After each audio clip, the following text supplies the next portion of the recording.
Hey lovelies, it's Kate. Welcome back to another Sims 4 speed build. I'm so excited to show you this build finally because I decided to build a whole village or a community. It's a suburban community on a 64 by 64 lot. There are different houses, there's a playground, just different areas to hang out. So this is like a whole small functional community, and I think it turned out super cute, and I'm just so excited to show you how I've built this. So here at this point, I'm working on a bridge. I laid out the terrain, so I have the main shape of the build, and I kind of knew what's going on. I like to do this so I roughly know like the dimensions and where to build something. So here at this point, I already know what the build will probably look like in terms of size and proportions, and I decided to have this beautiful lake or pond in the center, and I of course needed a bridge going over it because it looks cool and it's also functional. And I used rocks from Journey to Batu to lay out the shape of the bridge, and here I'm just following the guideline. And I'm placing lots of debug rocks. I'm just holding Alt on my keyboard and the left mouse button to rotate all these objects freely, and I'm placing a lot of them. So I'm able to just have a fence going around it or a small wall, and I then, as you will see, will delete the rest of the floor on the outside by holding down Control, and this way I have a custom shaped bridge. I just had to incorporate some type of rounded shape. The rest of the houses, these are just typical simple suburban houses, I'd say, but I just had to build a really fancy bridge at least, so I have a round shape somewhere in this build. And here I'm placing one of these. These are from Eco Lifestyle actually. And here you can see how I'm getting rid of the floor. So I'm removing all the excess floor. I'm holding down Control on my keyboard. I'm using the custom room tool, and I'm just getting rid of the floor section by section, and then added more floor to expand it. And here at this point, I'm already filling up the hole in the center. So I have a really nice looking pond or lake. I just wanted to have this very scenic lake in the center, including the bridge. I'm going to place a table and chairs on there so the Sims can hang out on there and just enjoy the view. So I wanted this to be very scenic and perfect, like a planned community. And I also wanted to have like a wall, so I didn't want the shore to look like very natural and all that. I wanted to have this type of look, and I used debug columns for this. I used the 2 mod to lower them into the ground. As always, this build is CC free and unmodded in the gallery. You don't need the 2 mod, everything will still be in place. I didn't use the mod a lot, like I used it for all these walls and stuff, but the houses, as I said, they're just really simple suburban houses, and it was so much fun to work on something like this. For once, I hadn't created any suburban houses in the longest time, and I really enjoyed the mix of like having some more advanced building techniques and round shapes, but also some very like normal plain houses. I really love the vibe of this build, and I also really enjoyed to work on the playground that I'm going to build later. I rarely work on any community builds, and it was just so much fun to incorporate a section like this in this build. My idea was, when you have like multiple Sims in this lot and you assign different houses to them, you would still have different areas where everyone could come together. So you have the playground, and the Sims could have a barbecue there and different things. So this was my idea, but you will see later how I'm working on it. I built this small round flower bed using more debug columns, and I decorated it just so there would be like more bushes and trees.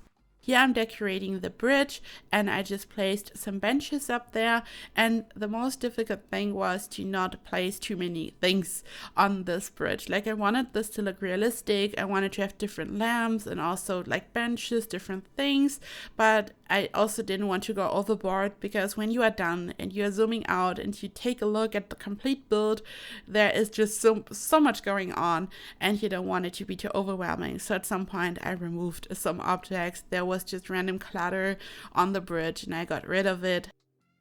And here I'm expanding this area. I'm using just a platform for this, and I just worked on this build section by section. So I just decided to fill in like some of the area using a platform, and then I started to work on one house, and this is how I like created the whole build. I added floor in some areas, I added a house, and then I zoomed out a bit to take a look at it and to decide where to build the next house. And I just wanted the houses to have the perfect position, so it just looks really good from the outside, and I also wanted it to make sense when it comes to gameplay. And I had to connect everything. Like here in this area, for example, I knew that I would like to build a house up there, and my idea was to have the houses, like I wanted them to be separate from the rest of the build. So there will be a little front yard. I'm going to build a fence, as you will see, a small gate.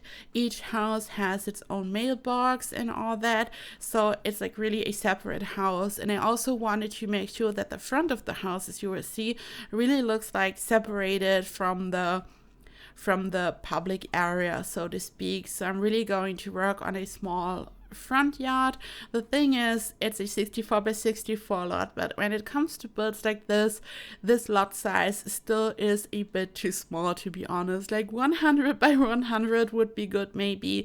I mean, it's a really big lot size, and it can be super overwhelming to work on huge houses. But I feel like when you build one individual mansion on a 64 by 64 lot, it's a lot, like a lot of space and a lot to furnish, a lot of work, quite overwhelming. But when you work on a build like this one, where you build a small village or something, you are really running out of space quite quickly. Like when you look at this house, it's not big at all, but I had used up so much space for the lake in the center and the bridge that I was kind of running out of space.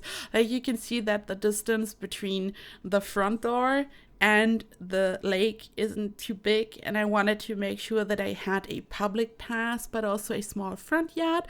So I really had to squeeze in all the things that I wanted to add. Here you can see how I've placed some debug walls, and this is where I kind of separated the house from the public area. So this little path that I just created is like part of the house, and then we also have the public path where all the Sims can pass and walk along, maybe have a stroll. And I just wanted this to be separated, as I said. I then tried to rotate this gate which wasn't working. I later decided to use a gate from debug. I could rotate this because I just wanted to have the perfect angle for this.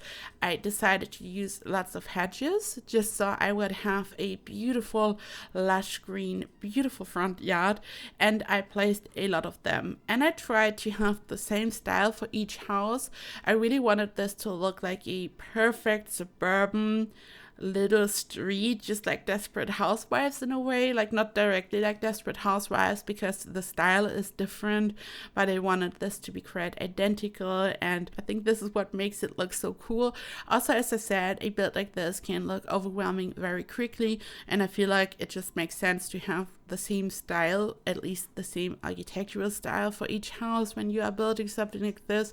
I mean, you could totally use different roof shapes and colors, but I just didn't want this to be all over the place, like a modern mansion, a Victorian mansion. This could also be fun, but I just wanted to have this vibe and this design. Also, I would love to hear what you're thinking of the Werewolf pack, which will come out soon. Are you excited? Are you not excited? Will you get it? Will you build something? Do you want to dive into gameplay? What are your plans?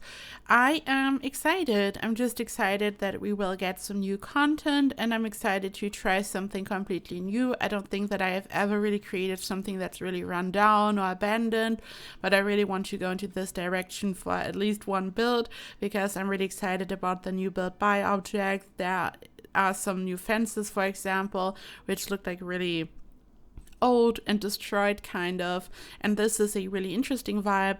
I'm all about mansions and fancy stuff, so the pack itself probably isn't like exactly my style, but I'm really excited to try something new and to try out just something creative and different.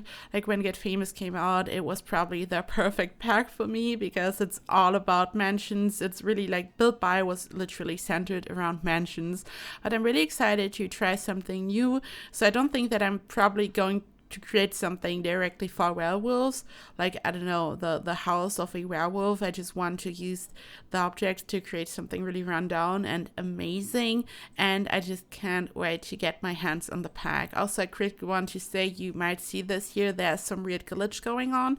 When I placed the roofs for this small house in the corner, I expanded the eaves a bit, and then I had this visual glitch. It was like there was some type of line starting at the eaves going like all the way through the lot, and I have no idea what's going on. I just had to change the roof layout to avoid this. Like, I couldn't find any fix. Changing the eave also didn't work. Changing the eave just resulted in a different visual glitch, like the color and the thickness changed, but I couldn't get rid of it. So I changed the layout. I retracted the eaves so it would go away, and yeah, the roof layout is a bit different than I intended, but I think it still looks cute.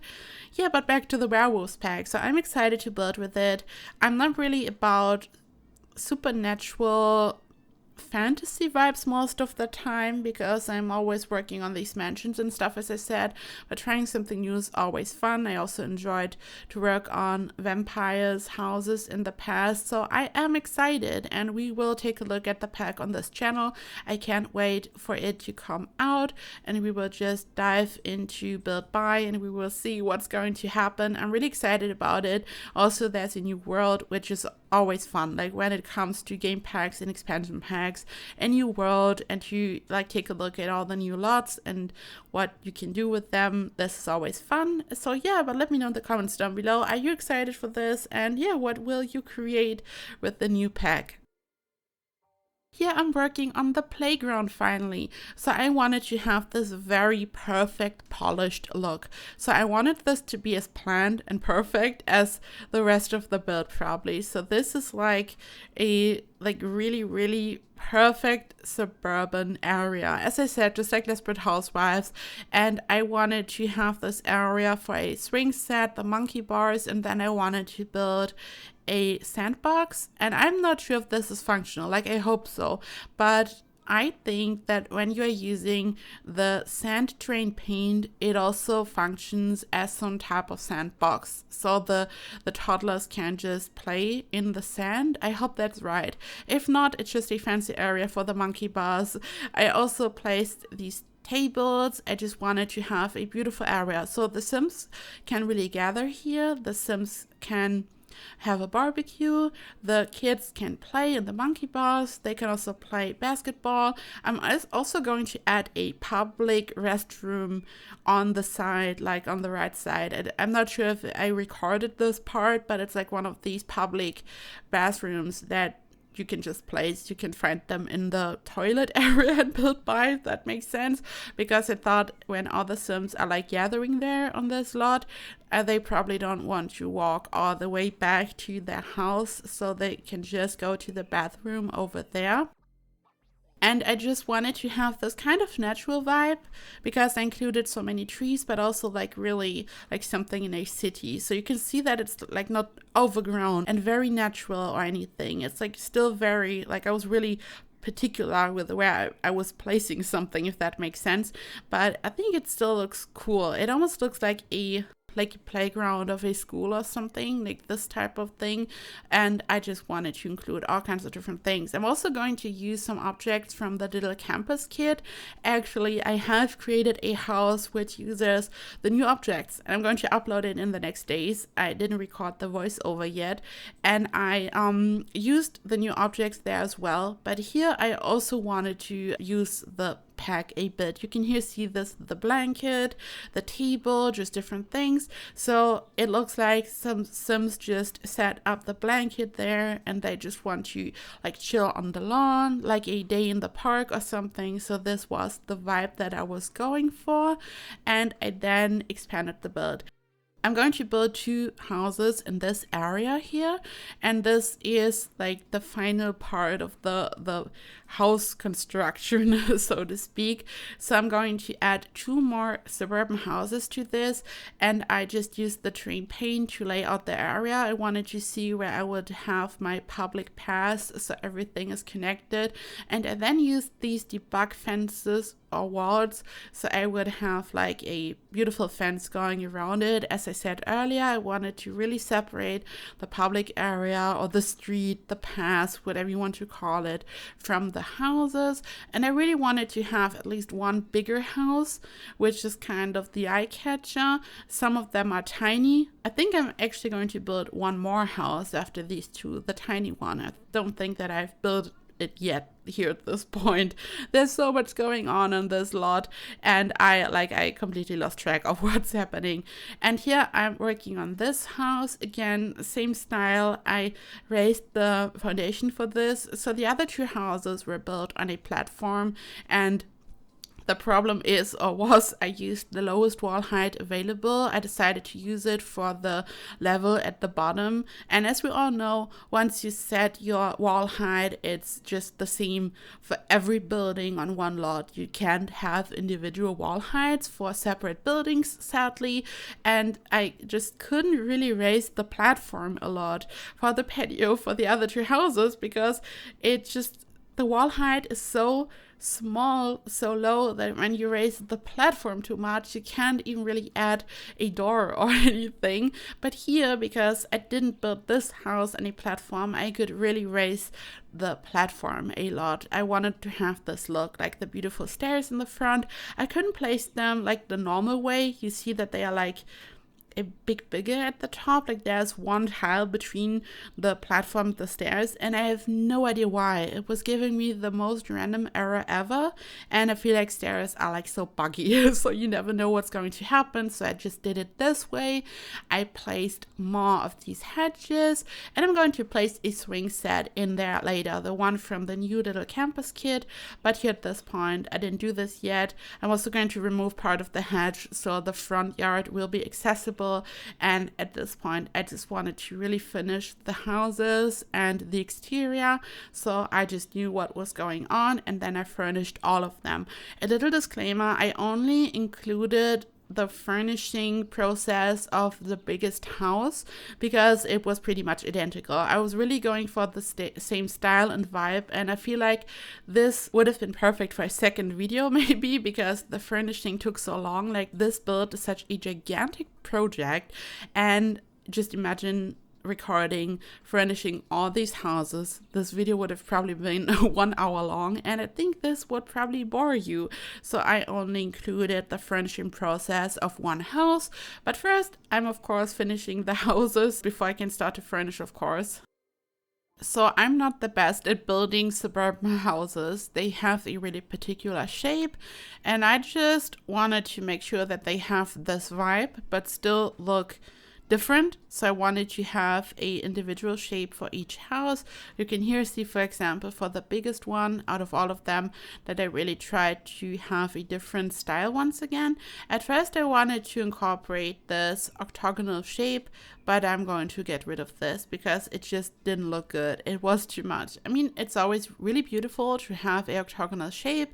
Also on the inside, I love it when you place windows on each single wall, and then on the inside you have this beautiful sun-flooded bright room. I love this, and you can here see that this is actually what I did. Like, I placed lots of windows around it from the Moschino stuff pack, I think, but then I just decided to delete it because it just didn't look good. I have this very rectangular square shape for the house, and then I attached this random octagonal shape. I just didn't like it for some reason, and I made some changes to this. I used different exterior colors. For multiple of them, I've used this beautiful blue, like a blue Suburban, which is a classic, and I then also used like a beige color and stuff. I mean, the queen of suburban homes will always be Liz Simpsey. She's the best, and I love her suburban homes. They are like so beautiful. They are like such a classic suburban design. Like, she just nails it every time, and I love her so much. Like, she's someone that I look up to so much. I love her as a creator, but she also seems to be like the most genuine, nice person on the world. And also like all the donation stuff she does, like when she's raising money for St. Jude's and stuff, she's just the best. I just had to mention this because when you're working on something suburban, you're also thinking of the Simpsy at some point probably. So I just wanted to say this. She's just the best, and I really, really admire her. Here I'm furnishing. So I'm furnishing one of the houses here. It's a bit modern, so I wanted to have a specific vibe. I've used this beautiful, almost peach, like a pastel peach wall color in most of the rooms. Then this very beautiful wooden tone for the floor. But then again, I also used some really modern elements like this kitchen from Dream Home Decorator, for example. And I wanted that to be like a small breakfast nook and everything. I also wanted to incorporate a dining room area. And the floor plan is a bit random. Well, it's random for all of these houses. Like I just built the exterior as you saw, and then I was just hoping that it would work and would look good on the inside, and I just started to work on a floor plan so it would make sense. And I really wanted this to be very like classic and suburban. I used these big doorways. I wanted this to be quite open, and I wanted to have a really warm and cozy vibe. So I wanted that to be like a nice mix. It's a bit modern and nice, but also very cozy and suburban. And I just wanted to have neutral colors for most of the interior, but I used these beautiful curtains from the wedding pack in this peachy salmon color. I don't know what it is. And there's like so much space, like on the whole lot. You can create a family of 8 Sims and you can let them move in. You could lock the doors. I think at some point with Eco Lifestyle we got the option to have roommates, so you could also use the roommates feature for this. I'm pretty sure they added it to the base game back then, but I don't want to say anything wrong. But there's a roommate system. So technically you could like create a Sim family and let them move in and then gather roommates to fill the other houses. So you really have this community type of feel. And I just think it's so much fun to play on a build like this. Like right after I had started my channel back then, I had created a Tudor village, and I just had to think of this while I was working on this because the vibe is the same, but back then we didn't even have the roommate system, so it was very different. And this is it. This video is slowly coming to an end. You can here see lots of screenshots. So all houses on this lot are fully furnished and functional. You can grab this from the gallery and you can let lots of Sims move in. And you can just grab it from my gallery. My ID is KateEmerald, and you can grab the tray files from my Patreon, where you get early access to tray files, and you can just grab all the tray files there and they go public after a while. And now, speaking of Patreon, it's time to thank my wonderful Emerald Patreons. A big thank you to Anna, Asia, Emma Barnes, Lisa Martin, Miku GDJ, Saturated Spark, Shanna McClam, Talena Lynn, Stephen, and Tina Turner. Thank you so much for your gigantic support. Thank you to all my other patrons for your support. I love you all so much. Thank you to anyone who watches my videos and supports me. I love you so much, and I just hope you're doing so well. I hope you enjoyed this video. I hope you will enjoy this build and that your Sims might enjoy the build, and I hope I see you in the next video. Bye bye.